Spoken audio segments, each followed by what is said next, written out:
আসসালামু আলাইকুম। আরবিডি নিউজের সর্বশেষ আন্তর্জাতিক সংবাদে সবাইকে আমন্ত্রণ জানাচ্ছি। সঙ্গে আছি আমি রাজীব। প্রথমেই জেনে নেওয়া যাক কি থাকছে এখনকার গুরুত্বপূর্ণ সংবাদ শিরোনামে। মুসলিম প্রধান লক্ষাদ্বীপে করোনা ছড়াচ্ছে বিজেপি, নরেন্দ্র মোদীর লজ্জা। গাধা রাজার সরকার চলবে না, পাকিস্তান সংসদের স্লোগান দিয়ে ইমরান খানকে তীব্র কটাক্ষ। কয়েক বছরের মধ্যে রুশ মার্কিন সম্পর্ক সর্বনিম্নে বলছেন পুতিন। নেতানিয়াহুর জন্য 10 বছরের কারাদণ্ড অপেক্ষা করছে ইসরায়েলি আইনজীবীর দাবি।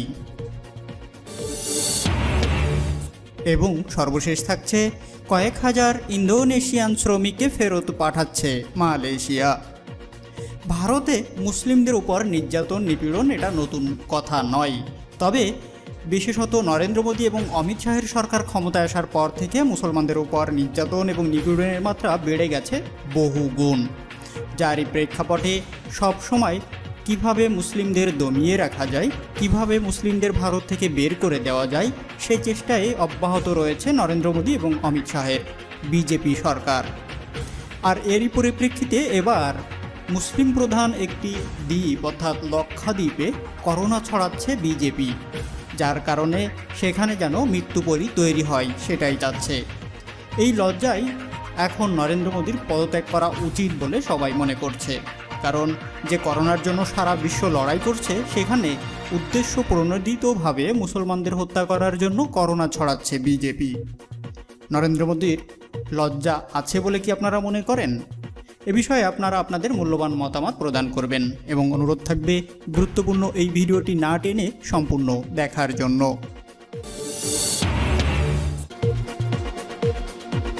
এতক্ষণ সংবাদ শিরোনামগুলো শুনছিলেন, এখন বিস্তারিত। তবে তার আগে রিকোয়েস্ট থাকবে ভিডিওটিতে একটি লাইক করুন এবং আপনি যদি এই চ্যানেলটিতে নতুন হয়ে থাকেন চ্যানেলটি সাবস্ক্রাইব করে পাশে থাকা বেল আইকনটি অন করে দিন।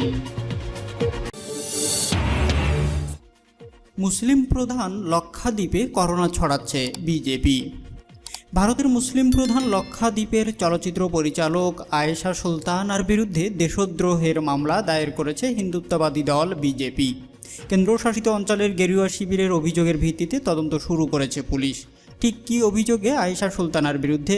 সম্প্রতি মালয়ালম টিভি চ্যানেল মিডিয়া ওয়ানের টিভিতে এক বিতর্ক সভায় তিনি দাবি করেন লক্ষাদ্বীপের মানুষের উপর করোনা ভাইরাসকে জৈব অস্ত্র হিসাবে প্রয়োগ করেছে মোদী সরকার।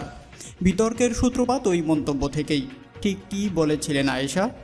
ওই অনুষ্ঠানে তাকে বলতে শোনা যায়, বিজেপির নেতারা বলছেন কেন্দ্র দ্বীপবাসীর খেয়াল রাখতে চায়। এটাই কি সেই খেয়ালের নমুনা যেখানে করোনা সংক্রমণের সংখ্যা 0 থেকে দৈনিক 100-এ পৌঁছে গেল? এটাকে ওরা জৈব অস্ত্র হিসাবে প্রয়োগ করছে, এটা আমি একেবারে হলফ করে বলতে পারি।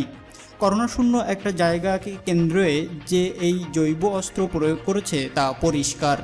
অনুষ্ঠানে উপস্থিত ছিলেন বিজেপি নেতা বিজি বিষ্ণু। তিনিও আয়েশার বক্তব্যের বিরোধিতা করে জানিয়ে দেন এই দাবি সম্পূর্ণ ভিত্তিহীন এবং এর থেকে দেশের মানুষের কাছে ভুল বার্তা যাবে। কিন্তু আয়েশা নিজের বক্তব্যে অটল থেকে পরিস্থিতির সঙ্গে তুলনা করেন চীনের। দাবি করেন যেভাবে চীন সারা বিশ্বের উপর এই অস্ত্র প্রয়োগ করেছে সেই একই কাজ প্রশাসন লক্ষাদ্বীপের উপরে করছে। স্বাভাবিকভাবেই বুধবার রাতে ওই অনুষ্ঠানের সম্প্রচার হওয়ার পরপরই বিক্ষুব্ধ হন বিজেপির নেতারা। লক্ষাদ্বীপের বিজেপি সভাপতি আব্দুল কাদেরের অভিযোগ, আয়েশা সুলতানা কেন্দ্রশাসিত অঞ্চলে করোনা ছড়ানো নিয়ে ভুয়া খবর ছড়াচ্ছেন। কেবল দেশদ্রোহিতা নয়, বিদ্বেষ ছড়ানোর অভিযোগও আনা হয়েছে লক্ষাদ্বীপের প্রথম চলচ্চিত্র পরিচালকের বিরুদ্ধে। বেশ কিছুদিন ধরেই লক্ষাদ্বীপ নিয়ে বিতর্ক চলছে।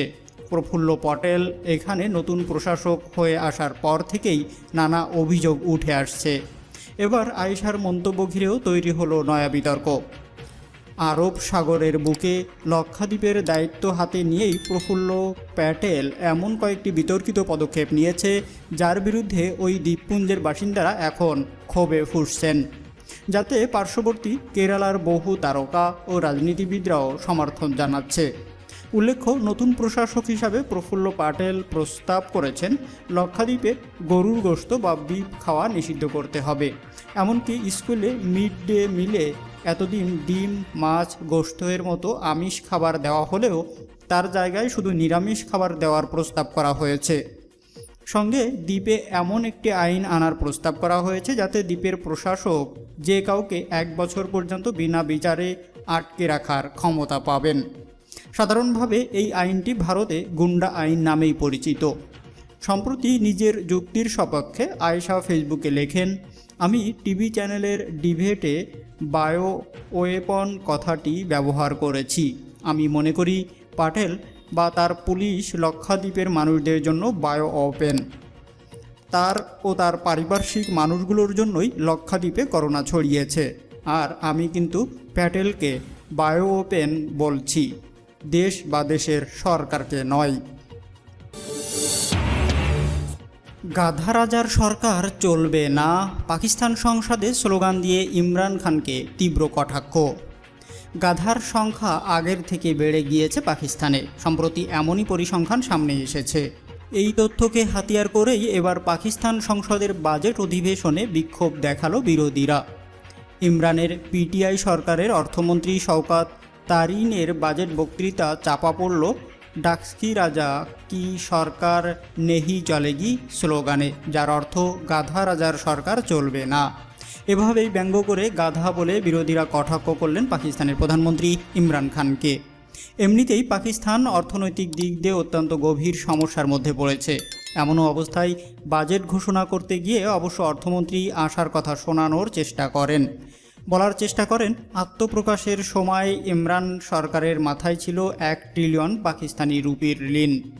কিন্তু সেখান থেকে পরিস্থিতির উন্নতি ঘটিয়ে সমস্ত ক্ষেত্রেই প্রভূত উন্নতি ঘটিয়েছে বর্তমান সরকার। কিন্তু তার সেই সব দাবি চাপা পড়ে যেতে থাকে বিরোধী নেতাদের কটাক্ষে ভরা স্লোগানে, যা আরও একবার প্রকট করে তুলল ইমরান সরকারের বর্তমান কোণঠাসা পরিস্থিতিকেই। এদিকে সম্প্রতি জানা গেছে গাধা উৎপাদনে বিশ্বের 3য় দেশ পাকিস্তান।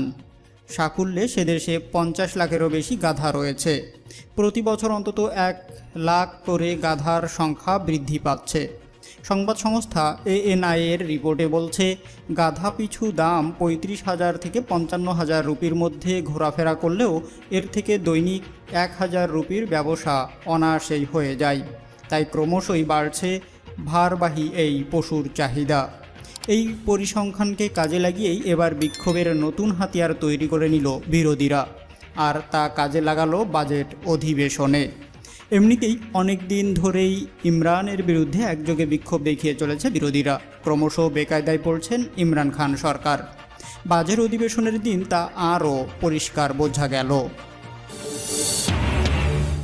কয়েক বছরের মধ্যে রুশ মার্কিন সম্পর্ক সর্বনিম্নে বলছেন পুতিন। রাশিয়ার প্রেসিডেন্ট ভ্লাদিমির পুতিন বলেছেন, আমেরিকার সঙ্গে তার দেশের সম্পর্ক গত কয়েক বছরের মধ্যে এখনই সর্বনিম্নে পৌঁছেছে।